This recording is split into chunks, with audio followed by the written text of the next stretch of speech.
One of the downturn's first casualties was advertising.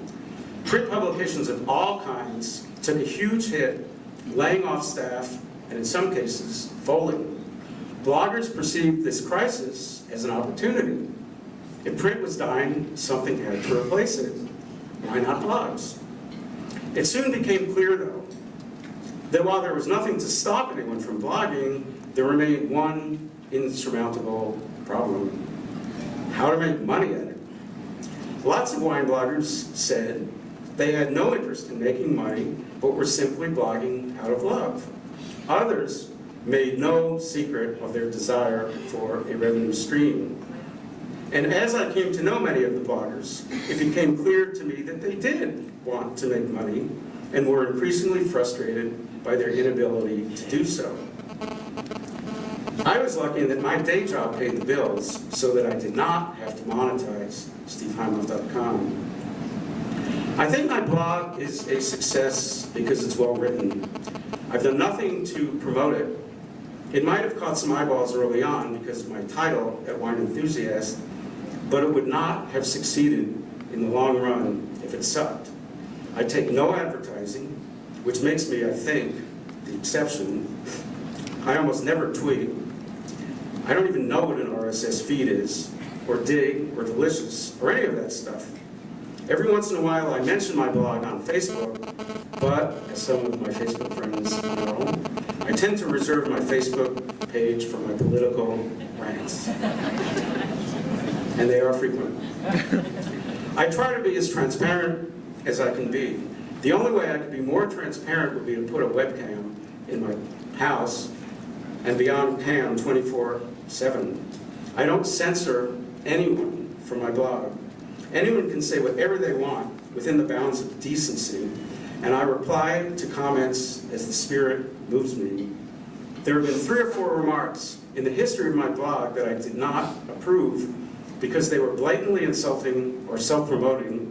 In each case, I emailed the sender and explained why I wouldn't post and invited them to craft their comment in a different way.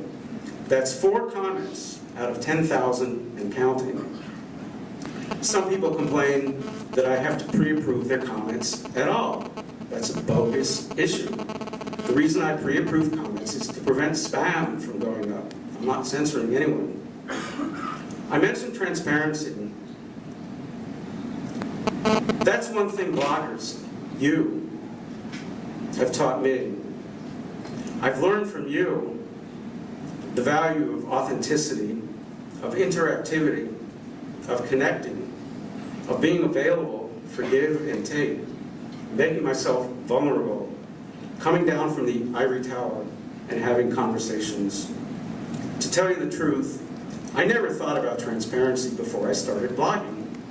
I come from an old-fashioned print world in which reporters told it the way they saw it and expected to be believed.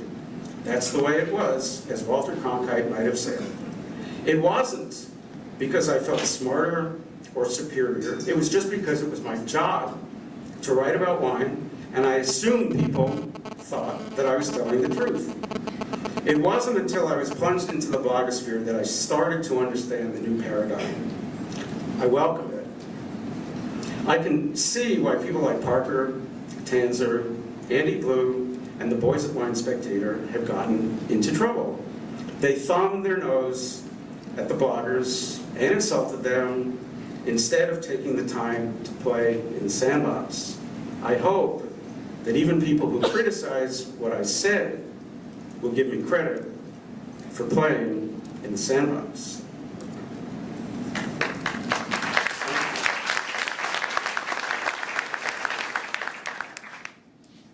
So that's about all I want to say about the past.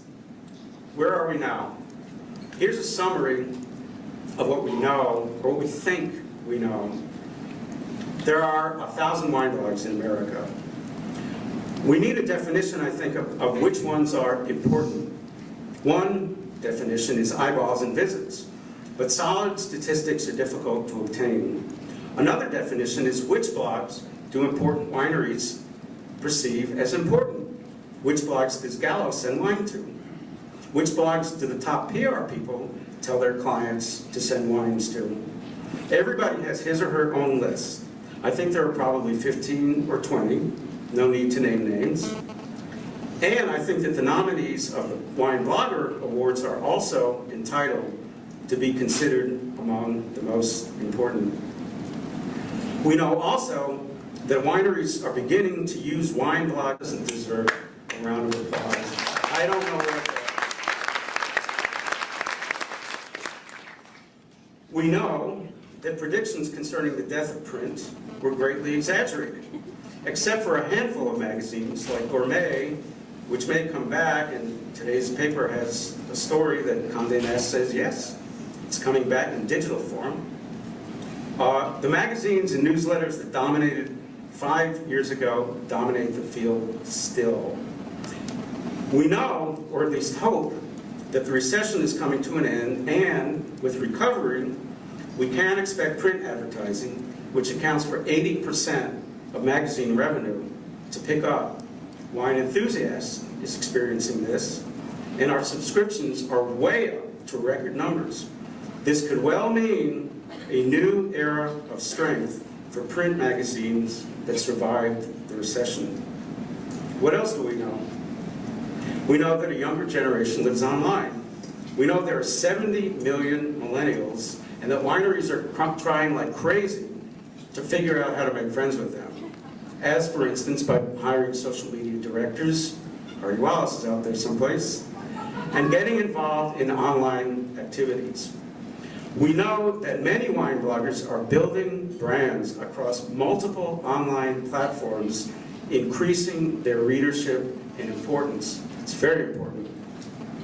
We know that per capita wine consumption in America continues to increase, although there are serious pricing issues due to the recession. We know that consumers value the opinions of tastemakers in their wine buying decisions.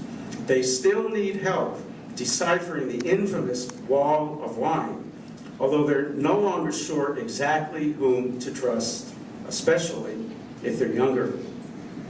All of these things bode very well for the future of wine writing. Now here's what we don't know.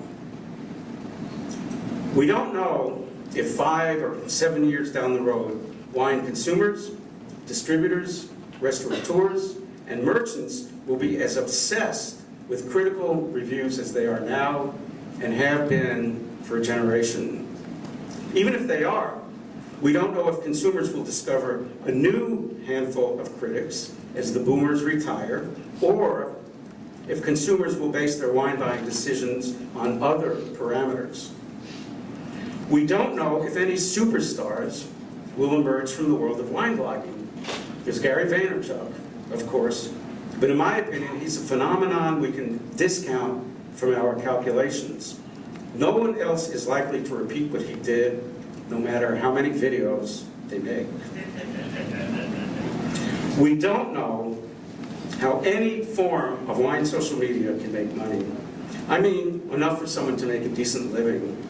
You can take advertising, but as far as I know, it's still not enough to support a family, even for the most widely viewed wine blogs. Nor do we know if those wine bloggers who have achieved a level of importance will continue to blog indefinitely if, in fact, there's no money in it. They may eventually conclude that all that hard work just isn't worth it. We don't know if a subscription model will work. Tanzer is trying, even as we speak, with inconclusive results. Jancis can do it, Spectator, Parker, maybe a few others. But the evidence is that people will not pay to read a blog or an aggregator, no matter how much they liked it when it was free.